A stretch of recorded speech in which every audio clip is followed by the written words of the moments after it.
Welcome to my channel Faizan dynamic earth. जी नाज़रीन, आज हमारी CSS की दूसरी क्लास है। इससे पहली क्लास में हमने सीखा था कि CSS की कितनी टाइप्स होती हैं और इन तमाम टाइप्स को हमने बाकायदा VS कोड के अंदर इम्प्लीमेंट करके देखा था। इन तमाम को हम कैसे इम्प्लीमेंट कर सकते हैं, कैसे इस्तेमाल कर सकते हैं। इससे पहले हम ये काम कर चुके। आज हम सीखेंगे फ़ॉन्ट को किस तरह से हम स्टाइल कर सकते हैं। फ़ॉन्ट की तमाम स्टाइलिंग हम सीखेंगे। फ़ॉन्ट को किस तरह बोल्ड किया जा सकता है, इसके अंदर क्या क्या हमारे पास फ़ॉन्ट फैमिली आती है। तो इसको समझने के लिए हमें चलना होगा अपने कंप्यूटर की स्क्रीन पर। तो आइए चलते हैं। जी नाज़रीन, तो आज की क्लास हमारी CSS की हम दूसरी क्लास आपके लिए लेके आ गए। तो आज हमने क्या करना है, आज हमने सारे CSS की फ़ॉन्ट की प्रॉपर्टीज़ सीखनी है। तो जल्दी से मैं डिव क्रिएट कर लेता हूँ। डिव एलिमेंट क्रिएट कर लिया मैंने। इसके अंदर मैंने लॉरम लिख दिया। जल्दी से लॉरम को मैं यहाँ से लाइन ब्रेक कर लेता हूँ। और हमने सेलेक्टर वगैरह सब सीख लिए थे। तो मैं इस डिव टैग को अपनी ID दे देता हूँ। ID में यहाँ पर ऐसे कॉल करूँगा, स्पेस देकर ID लिख दी मैंने। यहाँ पर एंटर प्रेस किया। मैं यहाँ पर बॉक्स आप ID दोबारा से, क्योंकि दूसरी क्लास हम पढ़ रहे हैं, दूसरी फाइल है, तो हम बॉक्स दे सकते हैं। आज हम इंटरनल CSS से काम लेंगे। तो हम क्या करेंगे, स्टाइल का टैग यहाँ ऊपर हेड टैग के अंदर हम इस्तेमाल करेंगे। हेड टैग के अंदर हम स्टाइल टैग ओपन कर लेंगे और यहाँ पर ID बॉक्स को हम कॉल करेंगे। ID बॉक्स को कॉल करने का तरीका हमारे पास Shift+3 क्लिक करने के बाद हमारे पास हैश होता है और यहाँ पर कर्ली ब्रैकेट में ओपन कर सकता हूँ। यहाँ पर मुझे यहाँ पर ID भी लिखनी होती है। ID हमने क्या है, हमारे पास है बॉक्स की ID हमने लिख दी। और यहाँ पर मैं इसके यहाँ पे सारे फ़ॉन्ट के जो हमारे पास प्रॉपर्टीज़ होती हैं CSS के अंदर हम वो इस्तेमाल करें। सबसे पहले मैं फ़ॉन्ट की प्रॉपर्टी इस्तेमाल करने वाला हूँ। फ़ॉन्ट मेरे पास आती है सबसे पहले फ़ॉन्ट फैमिली हम इस्तेमाल करते हैं। मैं पहली ही प्रॉपर्टी यहाँ पर लगा लेता हूँ और अब चल के अपने लाइव सर्वर को मैं ओपन कर लेता हूँ। जाकर ब्राउज़र पर देखता हूँ कि ये प्रॉपर्टी मेरी अप्लाई हुई है या नहीं हुई है। देखिए नाज़रीन, ये प्रॉपर्टी मेरी अप्लाई हो चुकी है। फ़ॉन्ट फैमिली भी अप्लाई हो चुकी है। अब फ़ॉन्ट फैमिली के बाद हमारे पास फ़ॉन्ट की और भी बहुत सारी प्रॉपर्टीज़ हैं। फ़ॉन्ट की वो सारी जल्दी जल्दी प्रॉपर्टीज़ हम अप्लाई करके देखते हैं। मैं फ़ॉन्ट वेट लगा लेता हूँ। फ़ॉन्ट वेट से क्या होगा, हमारे पास ये जो फ़ॉन्ट है बोल्ड हो जाएगा। मैं बोल्डर कर लेता हूँ, ज़्यादा बोल्ड हो। मैं इसको देखता हूँ, जाके देखें बोल्ड हो गया। अब मैं और देखता हूँ फ़ॉन्ट हमारे पास है और है हमारे पास प्रॉपर्टी फ़ॉन्ट की। फ़ॉन्ट साइज़ लगा लेता हूँ। इससे क्या होगा, ये बड़ा हो जाएगा, हमारा टेक्स्ट जो है वो बड़ा हो जाएगा। लगा के देखता हूँ। देखिए नाज़रीन, हमारा टेक्स्ट बड़ा हो चुका है। ये सारे हम टेक्स्ट के आज फ़ॉन्ट सीख रहे हैं। फ़ॉन्ट के हमारे पास क्या क्या प्रॉपर्टीज़ हैं सारी आज हम सीखेंगे। फ़ॉन्ट लार्जर, आप खुद से भी बहुत सारी चीज़ें एक्सप्लोर कर सकते हैं। फ़ॉन्ट लिखता हूँ तो ये सारी लिस्ट मेरे पास सजेशन में खुलकर आ जाती है। आप तमाम अप्लाई करके देख सकते हैं।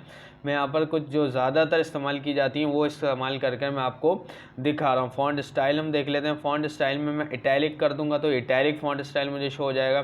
देखें इटैलिक हो चुका है मेरे पास। उसके बाद फ़ॉन्ट स्टाइल इटैलिक के बाद हमारे पास टेक्स्ट के भी बहुत सारी प्रॉपर्टीज़ आती हैं। टेक्स्ट की प्रॉपर्टीज़ के अंदर हम क्या देखते हैं, हम ये करते हैं कि मैं चाहता हूँ कि मेरा जो लॉरम है इसके तमाम टेक्स्ट जो है कैपिटलाइज हो जाए।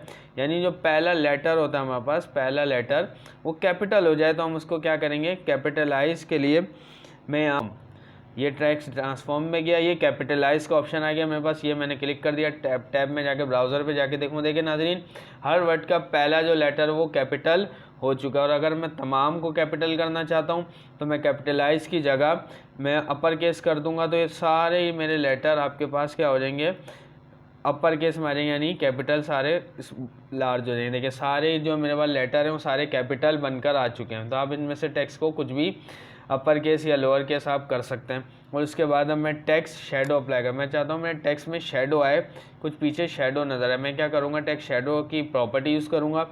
2px में इसका टॉप बॉटम होता है। मैं 3px इसका लेफ़्ट राइट दे देता हूँ। और मैं यहाँ पे इसका कलर दे देता हूँ कि कलर कौन सा मुझे चाहिए। बैकग्राउंड कलर के लिए मैं पीला दे देता हूँ, येलो दे देता हूँ। तो देखते हैं हमारा टेक्स्ट शेडो अप्लाई हुआ या नहीं हुआ। देखिए नाज़रीन, येलो टेक्स्ट शेडो मेरे पास नज़र आ रहा है। ये मैंने अप्लाई कर दिया टेक्स्ट शेडो। ये होती है इसकी टॉप बॉटम, ये होता है लेफ़्ट राइट। तो इस तरह से आप ये प्रॉपर्टी इस्तेमाल कर सकते हैं। इसके बाद मैं क्या चाहता हूँ कि मैं जैसे ही अपना कर्सर अपने इस डिव पर लेके जाऊँ तो ये गायब हो जाए। उसके लिए हमारे पास होती हैं कुछ एक प्रॉपर्टी मैं और यहाँ पर देखता हूँ। मैं यहाँ पर टेक्स्ट अलाइन करके दिखाता हूँ आपको। टेक्स्ट अलाइन पहले हम करते हैं। टेक्स्ट अलाइन से क्या होगा, सेंटर पे आता हूँ तो ये सारा मेरा सेंटर आ जाना चाहिए। देखें सारा मेरे पास टेक्स्ट जो है सेंटर में आ चुका है। यहाँ बहुत सारी चीज़ें कर सकते हैं और हम करके देखते हैं। मैं चाहता हूँ कि मेरा टेक्स्ट जो है लाइन हाइट कम हो जाए, लाइन जो यानी दो लाइन के दरमियान हमारे पास जो कितनी हाइट रहनी चाहिए, मैं लाइन हाइट ज़्यादा करना चाहता हूँ, कम करना चाहता हूँ, तो मैं यहाँ से ये भी कर सकता हूँ। px मैंने कर लिया, यानी ये देखें ये दो लाइंस के दरमियान हाइट कितनी होनी चाहिए ये मैंने कम की। देखें बढ़ा के देखता हूँ मैं और ज़्यादा, ताकि आपको बाकायदा पता चले कि मैंने लाइन हाइट बढ़ाई है। मैंने 60 कर दिया। अब देखें कितनी हो गई, दो लाइन के बीच में जो गैप है वो 60 पिक्सल का हो चुका है हमारे पास। अब मैं इसको कम कर देता हूँ ताकि ज़्यादा हमारे पास बुरा ना लगे। लाइन हाइट के बाद हमारे पास और भी बहुत सी प्रॉपर्टीज़ हैं। हम देखते हैं वर्ड स्पेसिंग देखते हैं हम। वर्ड स्पेसिंग हमारे पास ये आ गई थर्ड पर। वर्ड स्पेसिंग से क्या होगा, दो वर्ड के दरमियान हमें कितना डिस्टेंस चाहिए, हम उतना डिस्टेंस भी कर सकते हैं टेक्स्ट के अंदर। ये मैं जाऊंगा अपने टेक्स्ट, ये देखें वर्ड के अंदर एक वर्ड से दूसरे वर्ड के दरमियान जो हमारे पास गैप आ चुका है वो 30 पिक्सल्स का आ चुका है, ये मैंने कर दिया। और भी आप बहुत सारी इसमें प्रॉपर्टीज़ खुद से एक्सप्लोर कर सकते हैं।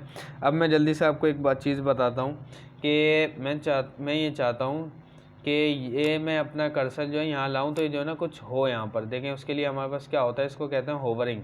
इसको क्या कहते हैं, होवरिंग के अपना पॉइंटर आप किसी पे लेके जाते हैं तो कुछ हो, तो हम क्या करते हैं अपनी इसी आईडी को कॉल कर लेते हैं। आईडी को कॉल करने के लिए मैं हैश लगाया, मैंने बॉक्स लिखा है यहाँ पर, बॉक्स लिखा है मैंने, करली ब्रैकेट ओपन किया। अच्छा सॉरी, करली ब्रैकेट से पहले मैं क्या करूँगा यहाँ पे कॉलन के बाद मैं यहाँ पे होवर लिखूँगा।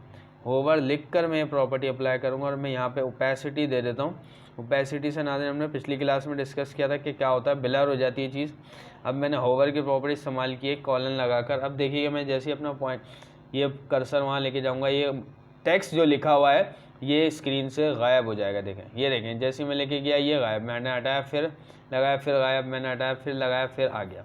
ये देखें तो समझ में आ रहा होगा कि होवर से क्या होता है कि आप अपना पॉइंटर किसी पे भी लेके जाते हैं, होवर करते हैं तो ये जो है ना हमारे पास एक्शन होता है। इससे क्या हो रहा है कि मेरा टेक्स्ट गायब हो जा रहा है। देखें ये फिर आ गया फिर आ गया। अब मैं क्या करना चाहता हूँ, मैं चाहता हूँ आपको दो प्रॉपर्टीज़ में और बताता हूँ। उसके लिए मैं यहाँ पे क्या करूँगा, मैं अगली उसमें आऊँगा, एक BR टैग लगाकर मैं नेक्स्ट लाइन पर आकर इनपुट जो है ना आपके पास टैग ले लेता हूँ। मैं इनपुट के एलिमेंट ले लेता हूँ और मैं दो एलिमेंट लूँगा, दोनों में मैं क्लास दे देता हूँ। क्लास मैंने देनी है यहाँ पर, क्लास मैं इसकी दे देता हूँ मतलब अलग आपका पुट, PUIT पुट, और नीचे क्लास में कुछ और दूंगा यहाँ पर। यहाँ क्लास में दे देता हूँ क्लास इट दे देता हूँ। क्लास कुछ भी नेम इस्तेमाल कर सकते हैं और फिर उसी को आपने ऊपर यहाँ पर इस्तेमाल करना होता है सिलेक्टर के ज़रिए। क्लास को कॉल करने के लिए हमारे पास तरीका होता है डॉट लगाया, क्लास नेम हम लिख दीजिए, पुट लिख देता हूँ मैं PUT पुट, और मैंने करली ब्रैकेट ओपन कर लिया। अब मैं क्या करूँगा, अच्छा करली ब्रैकेट से पहले आपने क्या करना है, यहाँ पे कॉलन लगाकर आपने सिंपली कॉलन आपने लगाना है, शिफ्ट प्लस कॉलन, और यहाँ पर आप लगाएंगे एक्टिव लिखेंगे आप। तो देखेंगे क्या होता है, क्या मैं करली ब्रैकेट लिखा, मैं यहाँ पे बैकग्राउंड कलर यहाँ पर लगा देता हूँ। बैकग्राउंड कलर आप कुछ भी लगा सकते हैं, मैंने ये लगाया। और अब चल के देखते हैं मेरे इस इनपुट पे क्या फ़र्क पड़ा। देखें ये एक तो ये गायब हो रहा है, दूसरा मैं यहाँ इस पर आके क्लिक करूँगा, देखें ये क्लिक करने पर एक्टिव होता है मेरा इनपुट और ये कलर चेंज मुझे कर दिखा देता है। देखिए जैसे मैं क्लिक करता हूँ यहाँ पर आकर, यहाँ से ऐसे क्लिक किया, ये मेरा कलर चेंज हुआ, ये मैं क्लिक किया, ये मेरा कलर चेंज हुआ। दूसरा मुझे जो आपको बताना है वो ये कि आप इसी की तरह एक और कर लीजिए। यहाँ पर मैं इसकी ये क्लास नेम चेंज कर देता हूँ, यहाँ पर मैंने दूसरे पे अप्लाई करना है इट मैंने दिया, और कॉलन के बाद मैं एक्टिव की जगह यहाँ लिख दूँगा फोकस। क्या लिख दूँगा मैं यहाँ पर, फोकस लिख दूँगा। बैकग्राउंड कलर चेंज कर देता हूँ मैं यहाँ पर आकर, बैकग्राउंड कलर मैं कुछ भी दे सकता हूँ, मैं यहाँ आकर दे देता हूँ जैसे आपके पास ब्राउन में दे देता हूँ बैकग्राउंड कलर। और अब आके देखते हैं कि मेरे पास ये अप्लाई हुआ है या नहीं हुआ। देखें मैं यहाँ पर क्लिक करूँगा, ये देखें अब जब तक मैं क्लिक करके रखूँगा यहाँ पर ब्राउन कलर ही रहेगा, और यहाँ पर अगर मैं यहाँ क्लिक करूँगा तो यहाँ क्लिक ये एक्टिव है, ये फोकस है। यहाँ पर फोकस का मतलब आप यहीं पर जब तक ये काम कर रहे हैं ब्राउन ही रहेगा, यहाँ पर एक बार क्लिक करने पर खाली ये कलर चेंज होगा, और यहाँ पर ये जैसे मैं लेके जा रहा हूँ अपना पॉइंटर गायब हो रहा है। तो आज हमने काफ़ी सारी प्रॉपर्टीज़ एक साथ सीखी।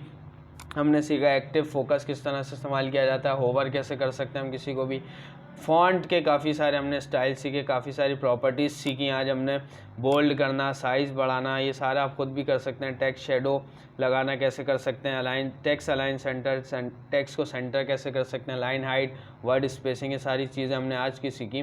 तो आज के लिए बस इतना ही, मिलते हैं अपनी नेक्स्ट क्लास में। तो तब तक के लिए अल्लाह हाफिज़।